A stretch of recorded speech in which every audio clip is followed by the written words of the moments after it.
Kamal master, এই মা আর মেয়ের মধ্যে কোনোদিনও চক্রান্ত ছাড়ার অন্য কোনো কথা সম্ভব না। এই ঝড় কেটে গেলে কাল সকালের মধ্যে কাজটা সেরে ফেলতে চাই আমি ফারিয়া।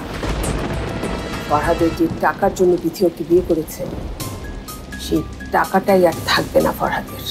বাড়িটার অর্ধেক রাহাতের হবে আর বাকি অর্ধেক তোমার। প্রশ্নই আসে না। কি হচ্ছে আনু? কি হচ্ছে তুমি দেখতে পাচ্ছ না? ও এই বাড়ির সঙ্গে সম্পর্ক রাখতে চাচ্ছে যাতে ও তোমার সঙ্গে যোগাযোগটা রক্ষা করতে পারে। রানু, আমার মনে হয় আর রাহাত আর আমার সিদ্ধান্ত হলো এই বাড়িটার 100 ভাগই আমাদের হবে।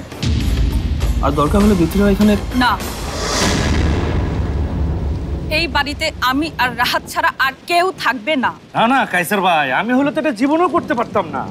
তারগুলো কি সাংঘাতিক ভাবে পেঁচিয়েছিল, আর আপনি সুপারম্যানের মতো এসে সবকিছু ঠিক করে ফেললেন। এক সময় তো এই কাজ করেই পেট চালিয়েছি ভাই। কি বলছেন কাইসার ভাই? সত্যি কথা বলতে কি, আপনি সত্যি একটু বেশি বলেন, তাই না খবির সাহেব? আপনিও না কাইসার ভাই, সত্যি কথা বলতে সাংঘাতিক একটা।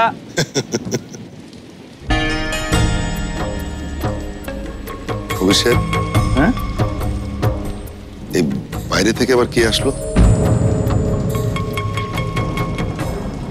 ঘরটা একেবারে নোংরা করে গেছে। কি সাংঘাতিক! আমি কিভাবে বলবো, আমি তো আপনার সাথেই ছিলাম। খবির সাহেব, হ্যাঁ, এগুলো একটু ভিতরে রেখে আসেন না ভাই। আমি? আপনি তো আর কে, যান না, যান যান যান, রেখে আসেন। কি সাংঘাতিক!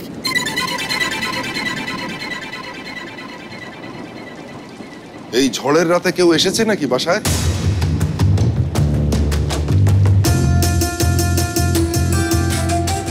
আরে ইলেকট্রিসিটির লাইন তো ঠিক করে আসলাম, তাহলে তোমরা দুজন মন খারাপ করে কেন বসে আছো? ও সিরিয়াস কিছু? আচ্ছা, তোমরা কি বলবে না কি বলো তো? ফারিয়া সব লিখে দিয়েছে রাহাতকে। তাই নাকি? সত্যি? এটা তো আনন্দের কথা। কিন্তু তোমরা এরকম মুখ গোমড়া করে বসে আছো কেন? আমরা খুশি কাইসার ভাই, শুধু মন খারাপ লাগছে এটা ভেবে যে আপনাদের সবাইকে ছেড়ে চলে যেতে হবে। মানে চলে যেতে হবে মানে? বাড়িটা রাহাত রানুর হলে আমরা এখানে কি করে থাকি কাইসার ভাই? যেভাবে ওরা এতদিন এখানে ছিল সেভাবে।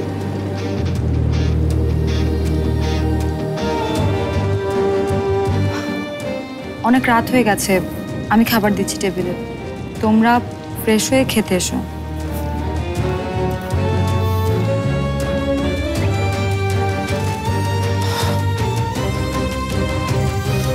কাইসার ভাই, রানু স্পষ্ট করে জানিয়ে দিয়েছে এই বাড়িতে সে একাই থাকবে, তাও আবার বিথির মুখের উপর। কি? আমি আর বিথি জাস্ট হতবাক হয়ে এখানে বসেছিলাম কাইসার ভাই।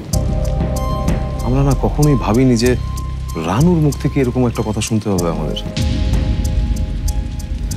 যাই হোক, আমরা এতেই খুশি যে রানুরা সবকিছু বুঝে পেয়েছে। ফরহাদ, ফারিয়াদের ফোন করে নিচে নামতে বলো খেতে। বলার পরও কেন আবার উপরে গেল ওরা?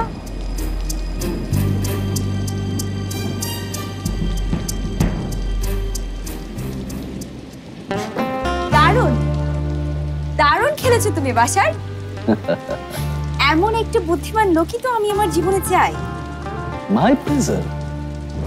সবকিছু বুঝিয়ে দেবার পর দারুণ একটা প্যাচ লাগিয়ে দেয়া গেল দুই বোনের মধ্যে। রানু যে এতটা রিঅ্যাক্ট করবে আমি তো নিজেও বুঝতে পারিনি।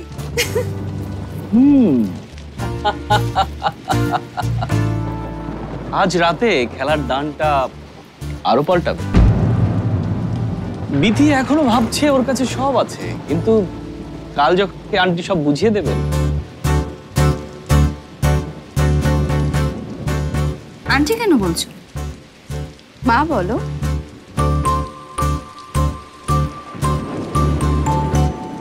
কি যেন বলছিলে?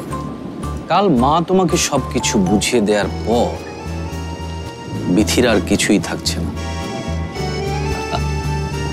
আর আমার মনে হয় না বিথিকে তখন আশ্রয় দেবে রানু, আর তখন আমাদের জন্য রাহাতকে তোমার কাছে ফিরিয়ে নিয়ে আসাটা।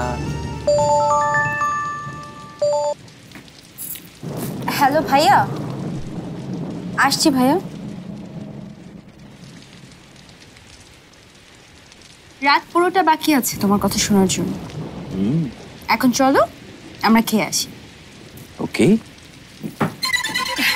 নিচে নিচে ওরা খেতে ডাকছে বাবা, চল, খুব খিদে পেয়েছে। আপনি না হয় একটু পরেই খাবেন। হ্যাঁ হ্যাঁ, মানে খাবার টেবিলে বসে আপনার এমন ক্যাচক্যাচানি কথা শুনতে না আমার একদম ইচ্ছে করছে। চলো বাসা।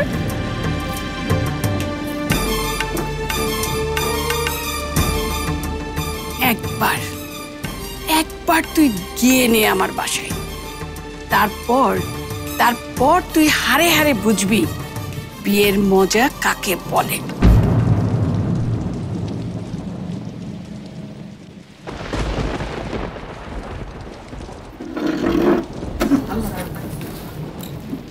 পারিয়াকে জানিয়েছি, আসছে ওরা।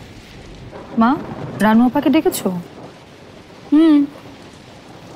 ওখান থেকে তো আসলাম, মনে হইলো ওরা পরে খাবে। সেটাই ভালো, পারিয়ার সামনে আপাতত আসা উচিত না। একদম সঠিক সিদ্ধান্ত,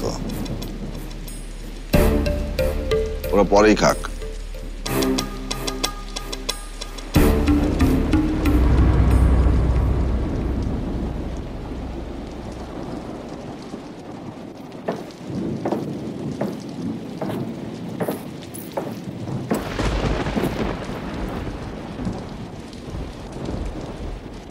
আরে পারিয়া, এসো, এখানে বসো তোমরা। ধন্যবাদ।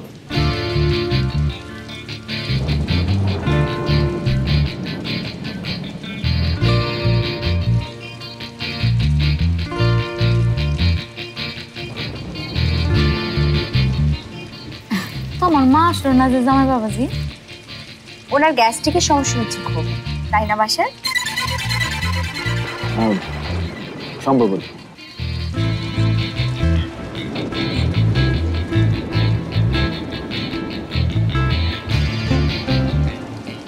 আমার ভাবিটা অনেক কিউট, তাই না বাসায়? আমার এত খেয়াল রাখে, অথচ কাল থেকে এই সুযোগ আর থাকবে না। তোমার কাছে চলে যেতে হবে।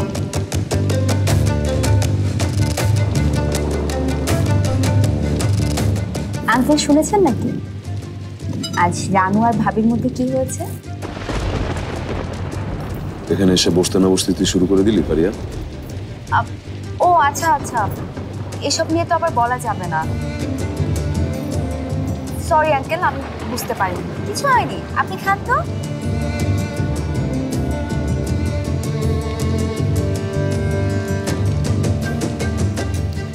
তোমরা সবজি দিয়ে শুরু করো, আমি মাংস নিয়ে আসছি। জি।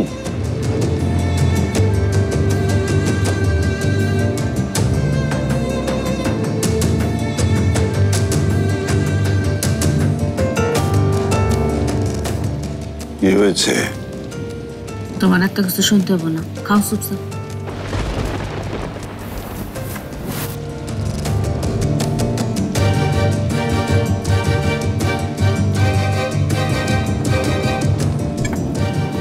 কি হলো?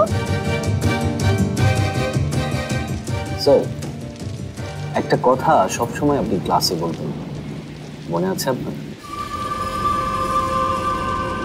তুমি কি আমাকে বলছো? এখানে স্যার আর কাকে বলা যাবে বলুন? ও হ্যাঁ হ্যাঁ, তুমি বলেছিলে যে তুমি আমার ছাত্র ছিলে। তাই নাকি? তা কত আগে? তা বেশ আগে তো হবেই। তা কোন ব্যাচের ছিলে তুমি সেদিন কিন্তু আমাকে বলোনি। স্যার, মাত্রই তো পরিচয় হলো, আস্তে আস্তে সব জানানো হবে। কিন্তু আচ্ছা জামা নষ্ট, তো মন দিয়ে খাও তখন।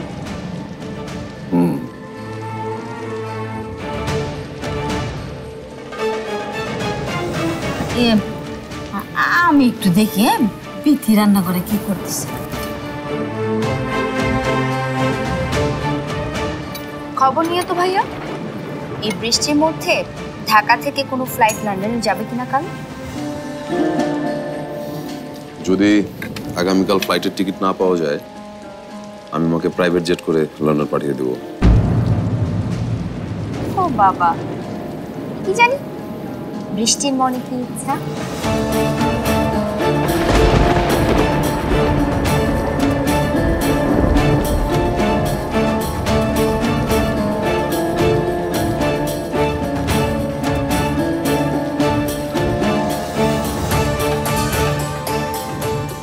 বাসার ছেলেটা এমন লুকোচুরি করছে কেন আমার সাথে?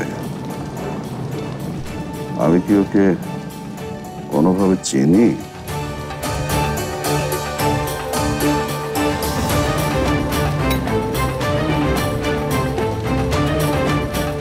আবার কি হলো কায়সার ভাই? কি ঠিক করলেন আপনি লাইনটা? দেখছি ভাই।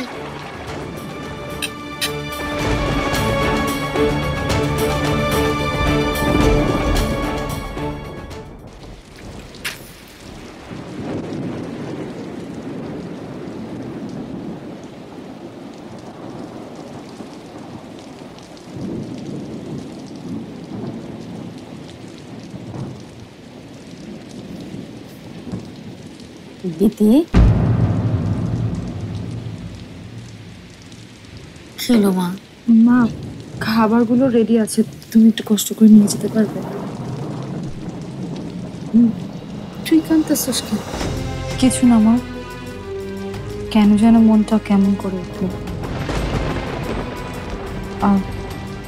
তুমি কিছু বলতে এসেছো মা? একটা কথা তো বলারই ছিল মা। থাক, এমন না, পরে কই। বলো, সমস্যা নেই।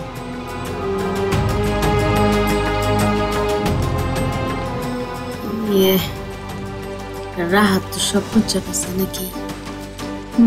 তো বুঝছে যখন পাইছে, থাক, এখানে রানুরে নিয়ে। আমি কি তাতে কোনো বাধা দিয়েছি মা? আরে না, বাধা দিবি কেন? আমি করতেছি কালকে তোরা আমার ওইখানে গিয়ে ওঠ। এমনিতে তো ফিরা নিয়ে যাওয়া হয়নি না, ওইখানে গিয়ে না হয় একটা ভালো জায়গা খুঁজলি। রানু আপা তোমাকে বলেছে এই কথা, তাই না মা? রানু কেন বলবি? ঠিক আছে মা, চলে যাবো আমরা। কেউ যদি পর করে দেওয়ার জন্য এতটাই অস্থির হয়ে যায়, তার আপন হতে চাওয়াটা তো ভুল মা, তাই না? তুইও যদি ব্যাপারটা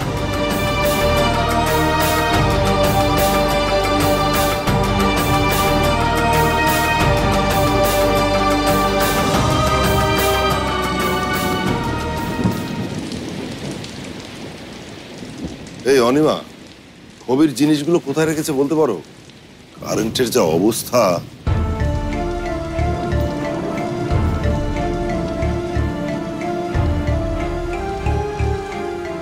কি করছো অনিমা? পালিয়ে যাচ্ছি তোমার থেকে, তোমাদের থেকে। মানে হলো, আমি যতদিন এখানে থাকবো আমি এই পরিবারের একের পর এক ক্ষতি করে যাব। আমি আসলে সামলাতে পারি না নিজেকে, তাই ভেবেছি এবার আমি চলেই যাব। কোথায় যাবে? জানি না, কোথাও যাওয়ার জায়গা না পেলে থানায় গিয়ে আত্মসমর্পণ করবো না। আর তখন আমার কি হবে? কি আর হবে, জয়িতার মতো কাউকে দেখে বিয়ে করে সংসার করবে। আমি মানা করবো না। আচ্ছা আচ্ছা আচ্ছা আচ্ছা অনিমা, এটা আবার তোমার কোনো প্ল্যানের অংশ না তো? তাই ভেবে নিও না হয়।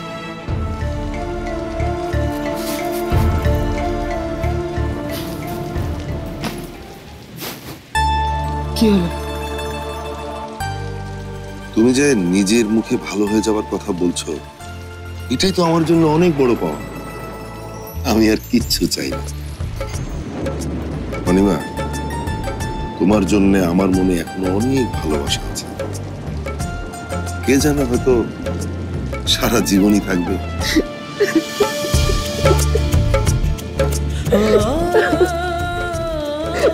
তুমি এত ভালো কেন পেয়েছো? এত ভালো কেন? শোনো শোনো, যে মন দিয়ে ভালোবাসতে পারে সে খুব ভালো মানুষ হয়। এই এই মেয়ে, এই শোনো, এই পাঞ্জাবিটা কিন্তু আজকে একবার ধুয়েছে, হ্যাঁ? তুমি কিন্তু দ্বিতীয়বার ধুয়ে দিচ্ছ কান্না দিয়ে।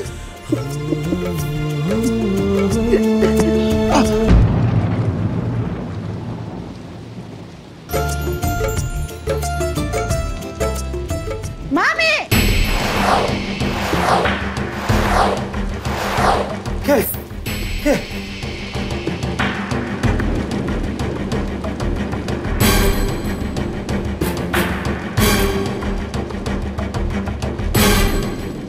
মামি! জয়িতা না?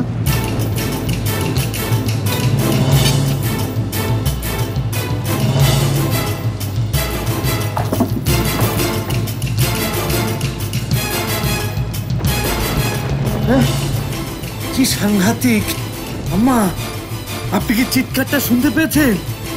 হ্যাঁ, আমার তো মনে হচ্ছে একেবারে মরণ চিৎকার। এরকম তো মনে হলো বাবু, তোর মাথা তোমার ঠাডা ঠুটা পড়লো নাকি? কি ব্যাপার, এত জোরে তুই?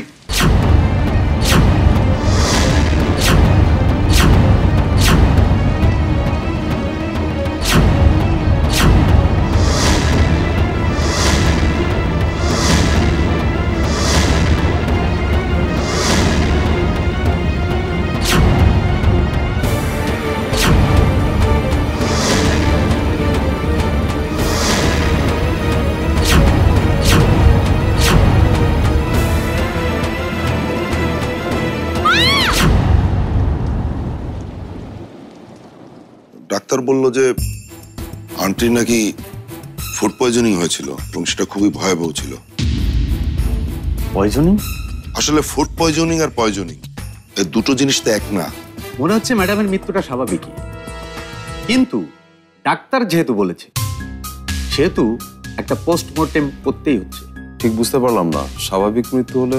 মনে হচ্ছে আন্টির মারা যাওয়ার পেছনে কারোর হাত থাকতে পারে। ফরহাদ, তুমি তো কাল রাতে মাকে খাইয়েছো তাই না? হ্যাঁ, আমি মাকে খাবার দিয়েছি, কিন্তু তখনই বোধহয় বিষটা মিশিয়েছো। আমি যে চেরে মুখে ভিতরে দিয়ে চাপতেছিলাম। কি সাংঘাতিক! এই খুনের বুদ্ধিটা আম্মা আপনার?